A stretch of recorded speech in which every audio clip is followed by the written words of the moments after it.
নমস্কার, WBPSC model paper 2-এ আজকে আমরা 11 থেকে 20 পর্যন্ত প্রশ্নের উত্তর দেখে নেব। প্রথম প্রশ্ন, question number 11, which of the following ingredients refer to binding materials of mortar? এখানে বলছে নিচের কোন মেটেরিয়ালগুলোকে আমরা বাইন্ডিং মেটেরিয়াল হিসাবে চিহ্নিত করে থাকি।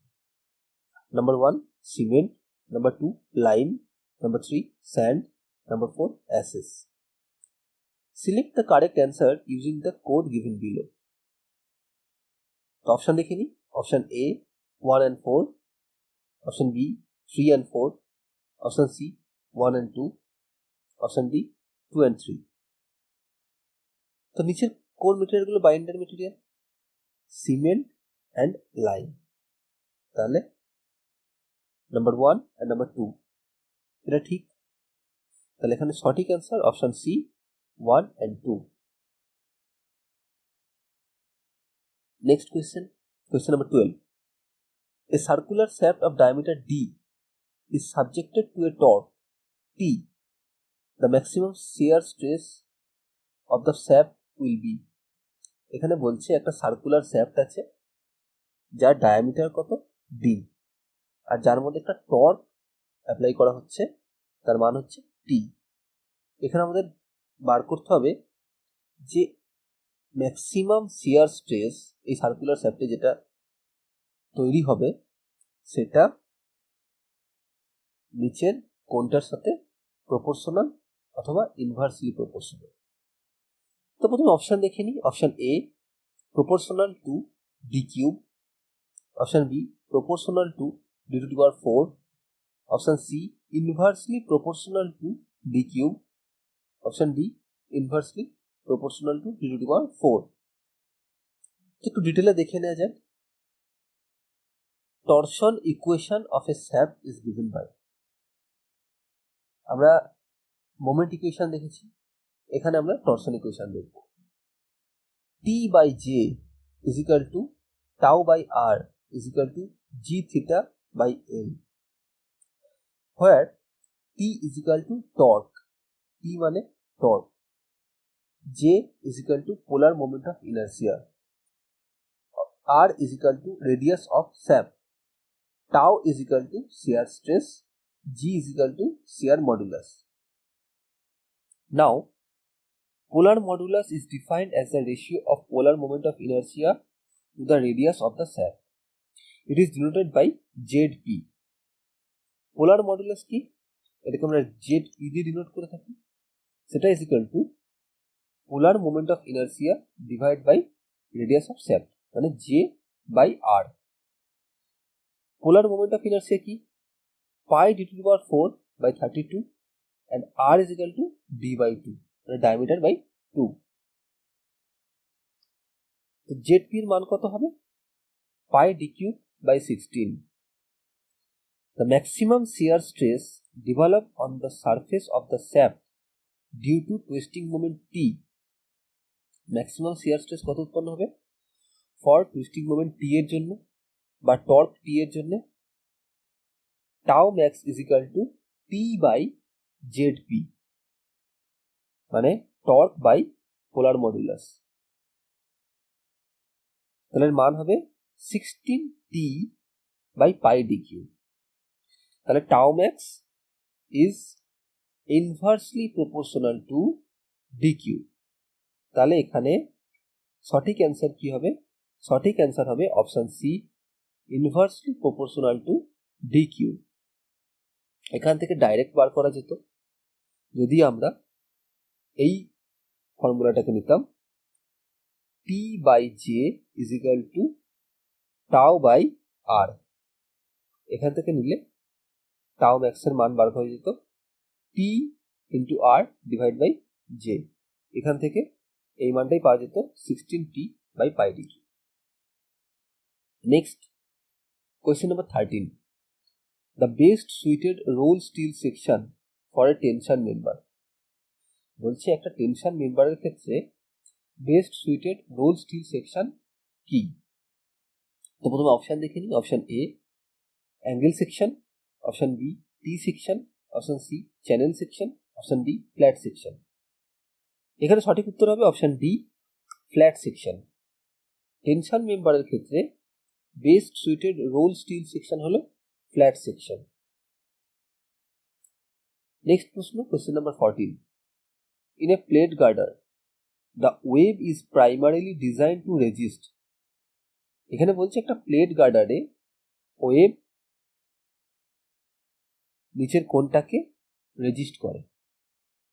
অপশন দেখে নিই। Option A torsional moment, option B shear force, option C bending moment, option D diagonal buckling.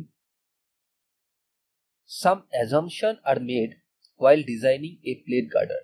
The assumption are, এখানে বলছে যখন প্লেট গার্ডারের ডিজাইন করা হয় তখন তার কিছু অ্যাজাম্পশন ধরে নেওয়া হয়। সেই অ্যাজাম্পশনগুলো হলো, number 1, bending stress in flanges is resisted by flange plate. ফ্লেঞ্জের যে বেন্ডিং স্ট্রেস সেটাকে কে রেজিস্ট করে? Flange plate. Number 2, vertical shear force is resisted by web. এখানে কি বলছে যে ভার্টিক্যাল শিয়ার ফোর্সকে ওয়েভ রেজিস্ট করে থাকে। Web buckling is resisted either by increasing thickness of web or by providing vertical stiffeners. Web বাকলিংকে কে রেজিস্ট করে? ওয়েভের থিকনেসকে বাড়িয়ে দিয়ে অথবা ভার্টিক্যাল স্টিফনার্স প্রোভাইড করে। Number 4, the horizontal force between the flange and wave plate is resisted by fillet welding. Fillet welding এর দ্বারা আমরা ফ্লেঞ্জ আর ওয়েভ প্লেটের মধ্যে যে হরাইজন্টাল শিয়ার ফোর্স তৈরি হয় সেটাকে রেজিস্ট করে দেয়। তাহলে এখানে সঠিক অ্যান্সার হবে option B shear force. Web সাধারণত কোনটাকে রেজিস্ট করে প্লেট গার্ডারে? শিয়ার ফোর্সকে। Next question, question number 15। Lacing of compound steel columns. Steel কলমের লেসিং এর কাজ কি? একটা স্টিল কলমের লেসিং এর কাজ। Option A increases the load carrying capacity, option B decreases the chance of local buckling, option C decreases overall buckling of the column, option D assures unified behavior. The lacing bars and batten plates are not designed as load bearing members of the built up columns in their relative position and equalize the stress distribution in them. এখানে বলছে যে কোন একটা কলমের যখন design করা হয় তখন লেসিং বার আর ব্যাটেন প্লেটকে লোড বিয়ারিং মেম্বার হিসেবে ডিজাইন করা হয় না। তাহলে এখানে সঠিক অ্যান্সার হবে option D assures unified behaviour. Next question, question number 16। Horizontal safeguard against web buckling due. এখানে বলছে যে আমরা হরাইজন্টাল সেফগার্ডকে ইউজ করে থাকি ওয়েভ বাকলিং এর বিরুদ্ধে বা ওয়েভ বাকলিংকে রেজিস্ট করেছে। এই ওয়েভ বাকলিং কেন হয়? অপশন এ শিয়ারের জন্য, option B compressive force in bending, compressive ফোর্সের ফলে বেন্ডিং এর জন্য, option C tensile force in bending, tensile force bending এর জন্য, অপশন ডি হেভি কনসেন্ট্রেটেড লোডের জন্য। ওয়েভ বাকলিং হয় তার কারণ হচ্ছে compressive force in bending, compressive ফোর্সের জন্য। সেই জন্য আমরা হরাইজন্টাল সেফগার্ড ইউজ করে থাকি। তাহলে এখানে সঠিক অ্যান্সার হলো option B compressive force in bending. Next question, question number 17। In an industrial steel building which of the following elements of a pitch roof primarily resist loads parallel to the ridge. এখানে বলছে যে কোনো একটা industrial steel building এ নিচের কোন এলিমেন্টটা রিজের parallelly যে লোডটা যায় সেটাকে রেজিস্ট করে থাকে। প্রথমে অপশন দেখে নিই। Option A bracing, option B purlins, option C columns, option D trusses. এখানে সঠিক উত্তর হলো অপশন এ ব্রেসিং। ব্রেসিং রিজের প্যারালালি যে লোড সেটাকে রেজিস্ট করে থাকে। Next question number 18, for a compression member with double angle section, which of the following sections will give larger value of minimum radius of gyration? এখানে বলছে যে একটা compression member আছে ডাবল অ্যাঙ্গেল সেকশন, নিচের কোন সেকশনটা মিনিমাম রেডিয়াস অফ জাইরেশনে সব থেকে বেশি ভ্যালু দেবে? প্রথমে অপশন দেখে নিই। Option A equal angle back to back, option B unequal angles with long legs back to back, option C unequal angles with short leg back to back, option D none of the above। এখানে সঠিক answer option B unequal angles with long legs back to back।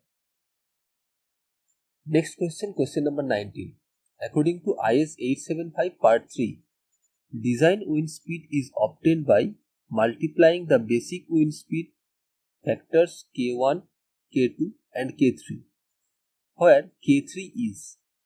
এখানে বলছে IS 875 part 3 অনুসারে design wind speed আমরা কি লিখতে পারি? Is equal two basic wind speed into some factors, যেমন K1, K2, K3। এর মধ্যে K3 ফ্যাক্টরটা নিচের কোনটা সেটা এখানে জানতে চেয়েছে। প্রথমে অপশন দেখে নিই। Option A terrain height factor, option B structure size factor, option C topography factor, option D risk coefficient. তো দেখে নেন, as per IS 875 clause 5.3, the design wind speed is calculated as Vz is equal to Vb into K1, K2, K3, K4। K1, K2, K3 and K4 এগুলো প্রত্যেকটা একটা factor. দেখে নেওয়া যাক। Vb is equal to basic wind speed, K1 is equal to probability factor, K2 is equal to height and terrain multiplier, K3 is equal to topography factor, K4 is equal to importance factor। তাহলে K3 is equal to কি? topography factor। তাহলে এখানে সঠিক answer হবে option C topography factor। Next question এবং আজকের শেষ প্রশ্ন, question number 20, the serviceability criteria for a plate girder design is based upon. এখানে বলছে একটা প্লেট গার্ডারের যখন ডিজাইন করা হয় তখন তার সার্ভিসিবিলিটি ক্রাইটেরিয়া কার ওপর বেস করে তৈরি হয়? অপশন দেখে নিই। Option A width of flange, ফ্লেঞ্জের উইডথ অনুযায়ী, option B depth of web, ওয়েবের ডেপথ অনুযায়ী, option C minimum thickness of web, ওয়েবের মিনিমাম থিকনেস অনুযায়ী, option D stiffness of web, ওয়েবের স্টিফনেস অনুযায়ী। তো দেখে নেওয়া যাক। The serviceability for a plate girder is based on the fact that no yielding should be allowed on the base plate, or we can say limiting the thickness of the web। এখানে বলছে যে plate গার্ডারের যে সার্ভিসিবিলিটি সেটা কার উপর base করে করা হয়? যাতে ওয়েব প্লেটে কোনো রকম ইয়েল্ডিং না হয়, ইয়েল্ডিংকে অ্যালাউ করা হয় না। এছাড়া আমরা কি বলতে পারি? Or we can say limiting the thickness of the web, ওয়েবের থিকনেসকে লিমিট করার জন্য। তাহলে এখানে সঠিক অ্যান্সার হবে option C minimum thickness of web, web থিকনেসকে কতটা মিনিমাম করা যায়। তাহলে আজকে এই পর্যন্তই। Thank you for watching.